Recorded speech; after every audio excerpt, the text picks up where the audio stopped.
ये है जंगल में पाए जाने वाला एक एवरेज सांप जिसकी हाइट 6 फुट से लेकर 10 फुट तक लंबी होती है। लेकिन अगर हम वक्त में 6 करोड़ साल पीछे जाएं, तो एक एवरेज सांप की हाइट भी 40 फुट तक लंबी होती थी। इस सांप को साइंटिस्ट ने टाइटेनोबोआ का नाम दिया था, जो अब तक दुनिया में पाए जाने वाला सबसे बड़ा सांप था, जो इतना बड़ा होता था कि एक पूरे क्रोकोडाइल यानी एक पूरे मगरमच्छ को भी मारकर खा जाया करता था। साइंटिस्ट के अकॉर्डिंग अगर ये सांप डायनासोर्स के जमाने में इस दुनिया में जिंदा होता तो ये डायनासोर्स की भी कुछ किस्मों का शिकार कर सकता था। लेकिन इस दुनिया में कुछ ऐसे जानवर भी मौजूद थे जो इस सांप से भी ज्यादा तेज और खतरनाक थे। ऐसे जानवर जिनसे अगर आज का इंसान सामना करता तो शायद कुछ ही सालों में इंसानी नस्ल हमेशा के लिए इस दुनिया से खत्म हो जाती। तो चलिए आज की इस वीडियो में हम बात करते हैं उन खतरनाक क्रिएचर्स की जो इस दुनिया से एक्सटिंक्ट हो चुके हैं। इसके साथ साथ हम उन क्रिएचर्स के बारे में भी बात करेंगे जिनके एक्सटिंक्ट होने की वजह हम इंसान हैं। और लास्ट में हम एक ऐसे जानवर के बारे में जिक्र करेंगे जो इस दुनिया से एक्सटिंक्ट तो आज से कई साल पहले हो चुका था, लेकिन साइंटिस्ट ने उसे डी एक्सटिंक्ट कर दिया है।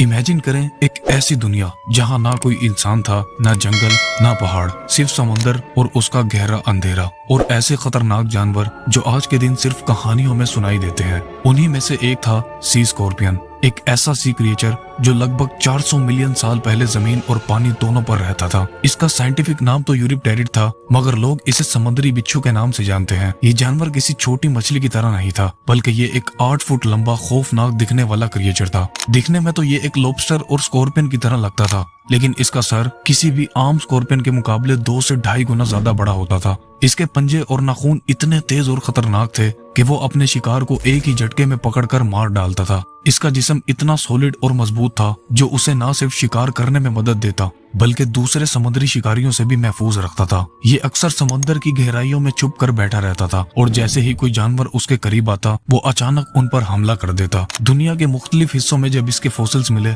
तो साइंटिस्ट ये देखकर दंग रह गए कि एक ऐसा खौफनाक जानवर भी समंदर पर राज कर चुका है। ये जानवर इतना खतरनाक था कि अगर आज के दौर में ये समंदर में मौजूद होता तो शायद स्कूबा डाइवर्स और रिसर्चर्स कभी पानी में पैर ही ना रख पाते। और साइंटिस्ट के अकॉर्डिंग इसे उस वक्त का सबसे खतरनाक शिकारी कहना गलत नहीं होगा। लेकिन अब सवाल यहाँ पर ये आता है कि आखिर ये जानवर इस दुनिया से एक्सटिंक्ट कैसे हुआ। साइंटिस्ट की माने तो इसकी 2 सबसे बड़ी रीजंस थी। पहला रीजन समंदर के पानी में होने वाला एसिडिक चेंज था और दूसरा सबसे बड़ा रीजन एक ऐसा शिकारी था जो सी स्कॉर्पियंस का भी शिकार कर लेता था। ये कोई और नहीं बल्कि 20 फीट लंबी एक खतरनाक दिखने वाली मछली थी जिसे साइंटिस्ट ने डंक्लियोस्टियस का नाम दिया था, जिन्होंने समंदर में इवॉल्व होते ही सी स्कॉर्पियंस का शिकार करना शुरू कर दिया था और आखिर में ये स्पीशीज इस दुनिया से हमेशा के लिए एक्सटिंक्ट हो गई थी। अगर आज से करीब 14,000 साल पहले हम जमीन पर जिंदा होते तो हमें ऐसे बड़े और खतरनाक क्रिएचर्स का सामना करना पड़ता। ये हैं वुली रिनोसोर्स जो आइस एज के वक्त इस दुनिया में राज किया करते थे। आज इस जानवर को हम सिर्फ उनके बचे हुए फॉसिल्स की वजह से जान पाए हैं, लेकिन अगर वो आज इस दुनिया में जिंदा होते तो वो जमीन पर सबसे खतरनाक जानवर के तौर पर समझे जाते। इस जानवर के जिस्म पर मौजूद स्किन इतनी ज्यादा मोटी थी कि इस पर ना ही बाहर के ठंडे टेम्परेचर का कोई असर पड़ता था और ना ही शिकारियों के हमलों का। वुली रिनोस का शिकार करना इतना भी आसान नहीं था। ये जानवर करीब 15 फीट लंबे और 6000 किलो जितने भारी हुआ करते थे और इसके सींग यानी हॉर्न्स इतने मजबूत थे कि वो अपने शिकार को सीधा उसी के पास पहुंचकर मार डालते थे। इसका शिकार करने का ये यूनिक अंदाज इसे बाकी सारे जानवरों से सबसे अलग बनाता था। ये जानवर आइस एज के दौरान साइबेरिया के ठंडे इलाकों में रहा करता था। वुली रिनोस का शिकार करने के लिए उस वक्त के सबसे बड़े शिकारी साइबर टूथ टाइगर्स थे। बात करें अगर इनकी खुराक की तो ये हर्बीवोर्स थे, मतलब ये घास और दरख्त के पत्ते खाया करते थे। लेकिन आखिर इतने बड़े और ताकतवर जानवर इस दुनिया से एक्सटिंक्ट कैसे हुए? साइंटिस्ट की माने तो इसकी सबसे बड़ी वजह क्लाइमेट चेंज और प्रीडेटर्स थे।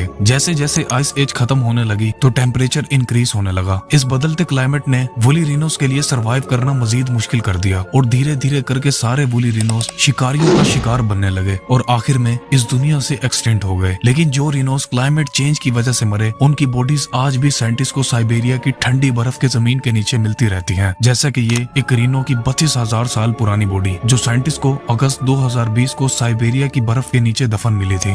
आज के दौर में ऑस्ट्रिच को दुनिया का सबसे बड़ा बर्ड माना जाता है, लेकिन अगर हम इसका मुकाबला आज से 10,000 साल पहले रहने वाले बर्ड की एक ऐसी स्पीशीज से करें जिसे मोआ कहा जाता है तो मोआ एक ऑस्ट्रिच से भी काफी लंबा और भारी हुआ करता था। ऑस्ट्रिच जिसका एवरेज साइज 9 फीट तक लंबा होता है, वहीं दूसरी तरफ मोआ का साइज लगभग 12 से 14 फीट तक लंबा होता था। ये एक ऐसा परिंदा था जो सिर्फ न्यूजीलैंड के इलाकों में रहता था। मोआ के सबसे पहले फॉसिल्स 1830s में न्यूजीलैंड के पास से डिस्कवर हुए थे, जहां साइंटिस्ट को एक बहुत बड़े बर्ड का स्केलेटन मिला था, जिसकी कार्बन डेटिंग से पता चला कि ये आज से करीब 10,000 साल पुराना फॉसिल था। ये घास और दरख्त के पत्तों के अलावा दरख्तों पर लगे फ्रूट भी खाया करते थे, मगर ये एक फ्लाइटलेस बर्ड थे। मतलब ये थे तो बर्ड ही, मगर ये उड़ नहीं सकते थे, बिल्कुल आज के ऑस्ट्रिचेस की तरह। बात करें इनकी एक्सटेंशन की, तो इसमें सबसे बड़ा हाथ हम इंसानों का है, जिन्होंने इस बर्ड का शिकार करके इसे दुनिया से एक्सटेंड कर दिया। मोआ लगभग 600 से 700 साल पहले एक्सटेंट हुआ था, जब हम इंसानों ने न्यूजीलैंड में मोआ का शिकार करना शुरू किया, और इसके बाद मोआ की पॉपुलेशन धीरे धीरे खत्म होती गई। इसके साथ ही क्लाइमेट चेंज और हैबिटेट लॉस ने मोआ के लिए सरवाइव करना बहुत मुश्किल कर दिया।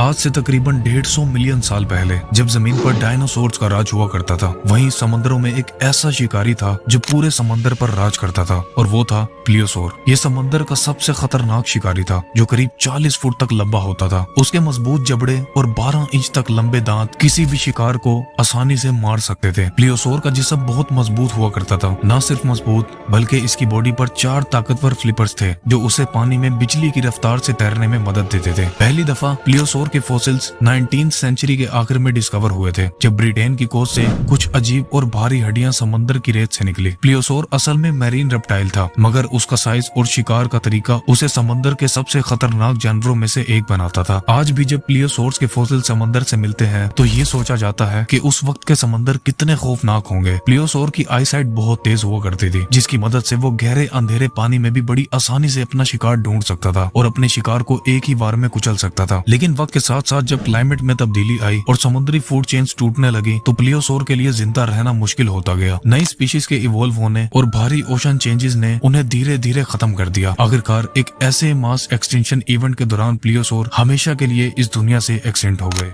आज से 40 लाख साल पहले एक वक्त था जब ऑस्ट्रेलिया और तास्मेनिया के घने और सुनसान जंगलों में एक अनोखा जानवर शिकार करता फिरता था। ये था तास्मेनियन टाइगर, जिसे थैलेसाइन भी कहा जाता है। उसकी बॉडी पर बनी काली दाढ़ियां और लंबी पतली शक्ल इसे एक टाइगर की सूरत देती थी। इसका लंबा और लचीला जिस्म, मजबूत टांगे और तेज दांत उसे रात के अंधेरों का बेहतरीन शिकारी बनाते थे। तास्मेनियन टाइगर अपना मुंह 120 डिग्री तक खोल सकता था। पहली दफा इस टाइगर का जिक्र 1800s की स्टार्टिंग में हुआ, जब यूरोपियन सेटलर्स ने इसे पहली नजर में देखा और रिकॉर्ड किया। ये जानवर ज्यादातर छोटे मैमल्स और बर्ड्स का शिकार करता था, लेकिन जैसे जैसे इंसानों ने तास्मेनिया में कदम रखा, तो ये जानवर उनकी बकरियों और भेड़ों का भी शिकार करने लगा, जिसके बाद लोगों ने इसे पकड़कर मारना शुरू कर दिया, और ऐसे ही आहिस्ता आहिस्ता ये जानवर उन जंगलों से मुकम्मल तौर पर एक्सटिंक्ट हो गया। आखिरी दफा इस जानवर को 1936 में होबर्ट जू में देखा गया था, जो सिर्फ इस दुनिया में अपनी नस्ल का एक आखिरी टाइगर बचा था, और वो भी उसी जू के अंदर मर गया था, जिसके बाद ये हमेशा के लिए इस दुनिया से एक्सटिंक्ट हो गया था। और इस जानवर के एक्सटिंक्ट होने की वजह हम इंसान थे।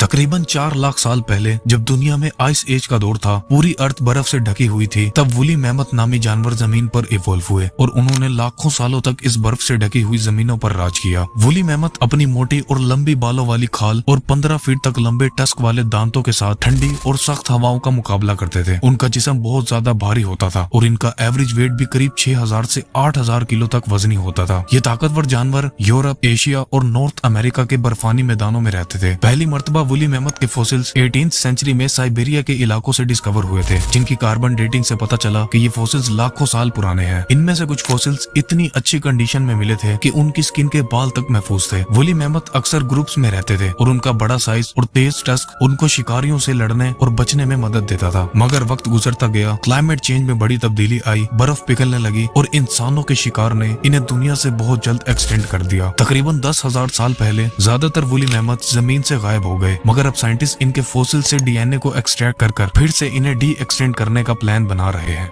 तकरीबन 2.5 लाख साल पहले नॉर्थ अमेरिका के घने जंगलों और खुली घाटियों में एक खतरनाक शिकारी पैदा हुआ, जिसे हम आज डायर वुल्फ के नाम से जानते हैं। डायर वुल्फ अपने जमाने का सबसे बड़ा और ताकतवर वुल्फ था, जिसका वजन 70 से 90 केजी जितना वजनी होता था और इसके दांतों की ताकत इतनी ज्यादा थी कि वो बड़ी से बड़ी हड्डी को भी बड़ी आसानी से तोड़ सकता था। ये जानवर ज्यादातर हिरन, बिसोन और घोड़े जैसे बड़े जानवरों का शिकार करता था और अक्सर अपने ग्रुप के साथ मिलकर शिकार को घेर लेता था। डायर वुल्फ के सबसे पहले फॉसिल्स को 1854 में अमेरिका के इलाकों में डिस्कवर किया गया था, जिसके बाद कैलिफोर्निया के इलाकों में हजारों की तादाद में इन जानवरों की हड्डियां मिली। उनका सफेद बालों वाला जिस्म, मजबूत जबड़ा और बड़ा साइज उनको अपने जमाने का सबसे खतरनाक प्रीडेटर बनाता था। बात करें अगर इनके साइज की, तो डायर वुल्फ आज के वुल्फ्स के मुकाबले 25% ज्यादा बड़े और खौफनाक हुआ करते थे। ये जानवर अपनी आवाजों के जरिए एक दूसरे से बातचीत किया करते थे और ग्रुप कोऑर्डिनेशन के साथ अपने शिकार को ढूंढते थे। मगर जब क्लाइमेट चेंज हुआ और बड़े बड़े जानवर जैसे बिसोन और मेमथ कम होने लगे, तो डायर वुल्फ के लिए खाने की कमी होने लगी। तकरीबन 10,000 साल पहले डायर वुल्फ्स इस दुनिया से हमेशा के लिए एक्सटिंक्ट हो गए। लेकिन हाल ही में आपने इंटरनेट पर वायरल होने वाली डायर वुल्फ की ये वीडियोस लाजमी देखी होंगी, जिसमें साइंटिस्ट ने पुराने डायर वुल्फ के फॉसिल से डीएनए को एक्सट्रैक्ट कर एडवांस जेनेटिक इंजीनियरिंग के जरिए इन्हें वापस से डी एक्सटिंक्ट कर दिया है। ये काम किया है कोलोसल बायोसाइंसेस के साइंटिस्ट ने। अभी तो इन जानवरों को हाईली सिक्योर्ड जू के अंदर रखा गया है और इनकी एक एक मूवमेंट को बड़ी बारीकी से देखा जा रहा है, क्योंकि ये हिस्ट्री में पहली बार हुआ है कि कोई एक्सटिंक्ट हुए जानवर की स्पीशीज को वापस से डी एक्सटिंक्ट किया गया हो। लेकिन आखिर क्या है ये डी एक्सटिंक्शन? डी एक्सटिंक्शन एक ऐसा मेथड है जिसमें साइंटिस्ट एक्सटिंक्ट हुए एनिमल्स के फॉसिल से डीएनए को एक्सट्रैक्ट कर यानी डीएनए को निकालकर एक एडवांस जेनेटिक इंजीनियरिंग की मदद से एक क्लोन एनिमल बनाते हैं, जैसे ये 2 डायर वुल्फ। फिलहाल तो ये वुल्फ्स इनके एक्सपेरिमेंट की पहली सक्सेस हैं, लेकिन इन फ्यूचर साइंटिस्ट किन किन स्पीशीज के जानवरों को डी एक्सटिंक्ट करेंगे और नेचर और हम पर इसका क्या असर पड़ेगा, ये तो वक्त ही बताएगा। उम्मीद है आप इस वीडियो को लाइक और शेयर कर मस्ट वीडियो को जरूर सब्सक्राइब करेंगे। मिलते हैं नेक्स्ट वीडियो में, तब तक के लिए अल्लाह हाफिज।